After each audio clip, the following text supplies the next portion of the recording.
Hello, Everyone this is Jarren Crist and Akuma, the creator of Lunacid, and your listening to goddamn Gamecube.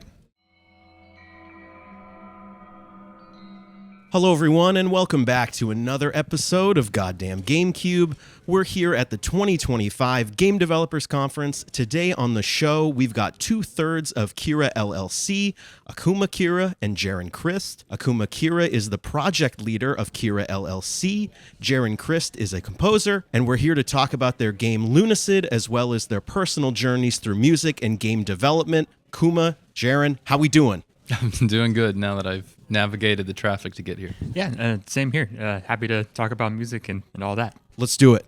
So, okay, firstly, let's get a little background on you two. Were you interested in music first, game development, and how did those paths begin to intertwine as you got older? And individual answers is cool. It was definitely game dev first. I've always been into game development, and then music came second because I realized I needed music for my games, and I wasn't satisfied with the royalty-free stuff I could find, so I started making my own music, and then I found collaborators who wished to work with me, so that helped a lot.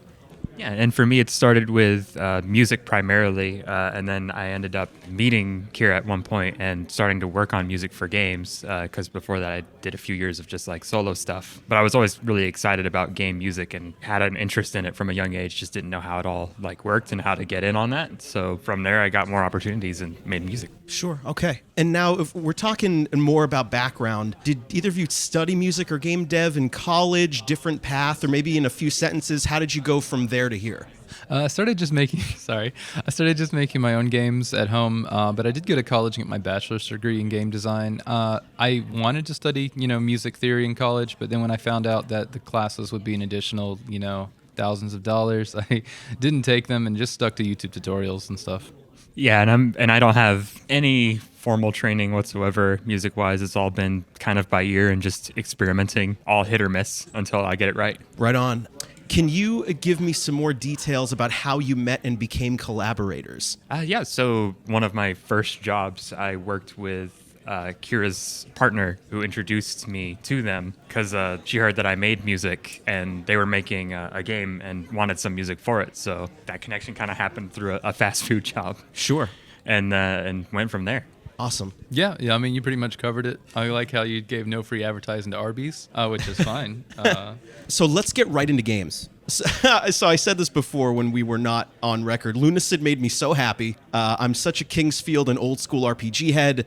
Why did you want to make a game like Lunacid? It's a very specific kind of throwback adventure in the vein of Kingsfield, Ultima. It is a very particular kind of experience. I've always liked first-person games primarily and RPGs, and I didn't actually know it was such a big genre. When I started Lunacid, it was mostly Castlevania, Symphony of the Night inspired. But then I discovered Kingsfield and Shadow Tower and all these old dungeon crawlers, and I really liked them. It pivoted a little bit stylistically with Lunacid, but it fit really well. And just wanted to make another game that I'd want to play. Okay, so there has been a trend the past 5 or 6 years or so to reach back to the PS1 era of gaming, like graphics and old school elements, things like Crow Country, demake mods. Did this trend inspire you to make games in this style, or is this something you've been keen on for a while and you've been making games for quite some time? Yeah, we've kind of made PS1 styled games for a while with like Lost in Vivo and certain areas in Spooky's Jump Scare Mansion. It's just, those were when I think horror gaming was strongest, at least for me growing up. So the aesthetic is like part of the horror for me. It's part of the presentation. So it just came with the territory. And I'm glad it's a trend and I'm still enjoying it. And I didn't expect it to last so long as it has. And moving on, many elements of Lunacid struck me and left an impression on me.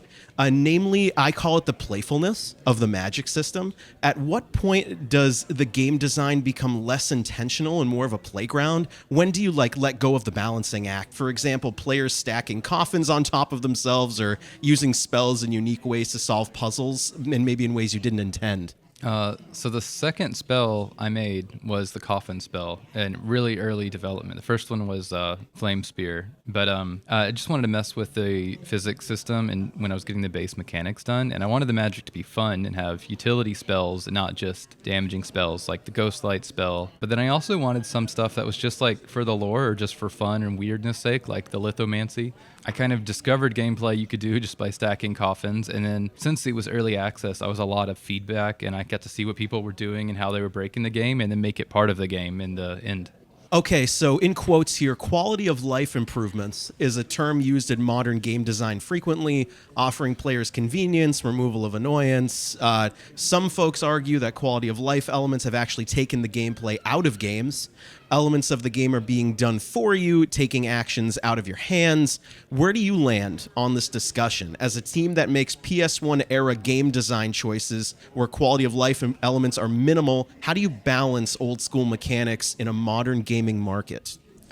It is a balancing act because you want some quality of life improvements, but you don't want too many. I benefit from being more of a niche game, so I don't have to appeal to every audience and make everything super easy and easy to understand. I also benefit from the modern internet age we live in where tips and tricks and stuff is put in a wiki, so people can find out how to do something even if you don't explain it in the game. So I think quality of life, as far as like tutorializing the gameplay, is less needed in today's industry than it usually is. But when you try to make a game appeal to everyone, you try to dumb down some elements, and that can offend the people who don't want that stuff, the people who want to learn. I love that answer. So let's talk music and audio. So we're all musicians here. One unique thing about Lunacid I noticed is that I've never seen in another game, maybe in a Kojima game, is that when you enter a new area, the name of the song pops up on the screen as well as the composer's name. Where did that idea come from? It came from a necessity, sort of, because I didn't want to have credits in the end of the game. And I wrote the script of there are no credits here very early on in pre-production because I wanted it to be like shifting the gameplay from gameplay to the player's real life, saying to take the inspiration with them. And by saying there's no credits here, this isn't the end, I thought that would be a good ending, sort of. So, but I still wanted to credit everyone, and I thought that was a really cool way to do it. So that's just kind of what it became in the end. It was very unique. Okay, when it comes to the compositions themselves, how do you handle the decision-making? Like Akuma, do you request a certain style, ambience, mood? Do your composer collaborators send over music without a direction? What are the marching orders, or if there are any? And I'd love maybe both your answers about that process.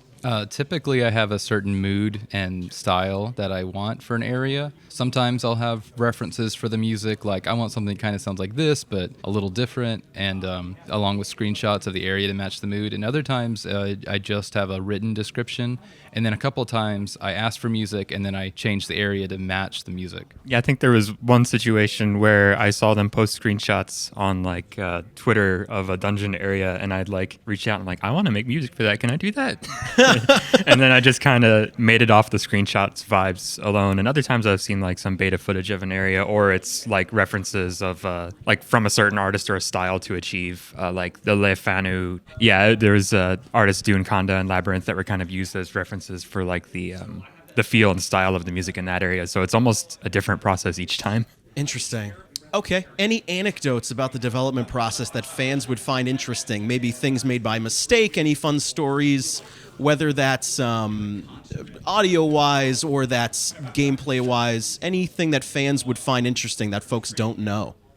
The latest thing that was interesting development is I was revisiting an area and one of the mummies pulled its head off and screamed, and I don't remember animating that and making that move. So that was kind of scary for a second. And I mean, I'm sure I did it because it's in there. But don't remember doing it? Yeah, I just don't remember doing it at all. Maybe one So of these really, 3 a.m., okay, let's just put it in there and then forgetting about it. Yeah. Interesting. So the intern of Goddamn Gamecube, they love Lost in Vivo. So this is a question from the intern himself, and I'm going to read it right from the book here. In his words, the intro of Lost in Vivo was so intense. I've had dogs all of my life and lost some along the way. Going in, I was afraid that I was going to be subjected to a lot of whimpering and crying for help. However, I was surprised to hear that it was almost the opposite. The dog had sort of an endearing, neutral, singular bark sound file. Did you ever plan to go darker with the dog's voice, or was this the behavioral tone you were going for from the get-go? Yeah, that was kind of the tone I was going for, but it was also, I didn't sample a lot of public domain dog sounds. I had a friend, YouTuber, Mr. Craven, who had corgis and that he recorded for me their barks and stuff. And, I didn't want him to make them whimper or cry. There are a couple whimpers and crying, but it's, normally in the really dark endings. Okay, here we go. Rapid fire round to end this. What's a song you did not write that you wish you wrote? Any genre, any media, both of you. Anything by Skinny Puppy, I guess, or Nine Inch Okay. Nails. Cool. I wish I was cool enough to write Black Fairy from Silent Hill 2. Wow. That like flooded hotel scene music. Wow. That was That is a very good answer for this show because we're big Silent Hill 2 stans. Here we go. What's your favorite composition from Lunacid? If I made you pick favorites on record. I mean, I still love the hub theme and the early hub theme I used in the credits that Jarren made. It's one of my favorite songs from it still. And the library theme. Sorry, I don't see the names of these songs when I listen to them That's often. okay. So both the library themes that Thor High Heels made are some of my favorites. Yeah, there's so many to pick. I genuinely love like all of the Lunacid soundtrack. I love the song "Whoa" by Asterisk, the tracks Thor did, like they were saying, and the tracks Jeffrey Norton did for one of the late game areas that were kind of Metroidy. I thought those were really cool. Trying to like see if I could pick one of my own. Yeah, I'm going to make you pick one of your children. I know. For a while, it was the dungeon prison area music Cool. because I like Blood a lot, the Blood Lake area stuff. Right on. And I really like Washed Away by Kira. So you guys love the whole thing? Yeah. I could just go on and on. Yeah, all of them. Okay, what's a game you're playing that you would recommend our listeners check out? Maybe something understated. I'm playing Grandia right now, and it's pretty fun. Nice. You've got some taste. Holy shit. What was I playing before that? I've been playing a lot of Baroque since the English translation patch is available now. It's still really fun. It's not super underappreciated. It's got a cult following nowadays. Jarren, you have a recommendation, something you've played you think other people should play? First thing that comes to mind, I really like games by Analgesic Studios. They did like Anodyne 2, Sure, gotcha. Even the Ocean, because I actually get a lot of inspiration from like their synthy music that they make. Okay, here we go. Joke question for me, haha. Where in the Lunacid Great Well should I take Jaleisha on our first date? Well, probably not the lake because she might dissolve. Anywhere kind of moist, but not completely covered in an ocean. I think she would like to be able to absorb some moisture. You have an opinion? I'm trying to think of a good moist but not too moist area, but that's a good answer. Yeah. Now, it is tradition on our show that our guests intro the show. We've come to the end. So if you would be so kind, the script is in front of you. Hello. Everyone This is Jarren Crist and Akuma Kira, the creator of Lunacid, and your listening to goddamn GameCube. Thank you, guys.